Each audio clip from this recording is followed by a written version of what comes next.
To Buckingham Palace in London. In just a few hours, Queen Elizabeth II's casket will leave the palace and go to the British Parliament's oldest building, Westminster, so the public can say goodbye. Here's ABC with more from London. Good morning. The Queen spending one final night at Buckingham Palace before she's brought here to Westminster, where members of the public have already lined up to see her. Overnight, a homecoming. The hearse carrying Queen Elizabeth's coffin driving through the gates of Buckingham Palace. Outside, thousands lining the streets, even in the rain, hoping to catch a glimpse.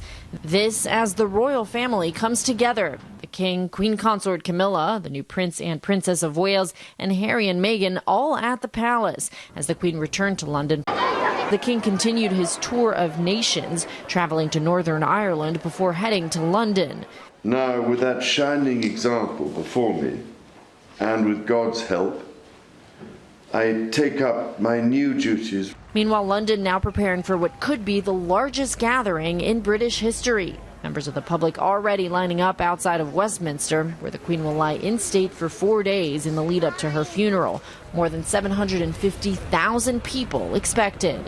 And the Queen will be transferred to Westminster in a procession later today. Officials are expecting the lines to see the Queen could last as long as 30 hours. Inez de la Cuetara, ABC News, London. And North Carolina Governor Roy Cooper is allowing people to pay their respects to the late Queen. He ordered a book of condolences placed at the state capitol in Raleigh. The public has until this Saturday to sign it. Cooper says the book will then be sent to the royal family. Our live coverage of the Queen's final journey to London continues all morning long.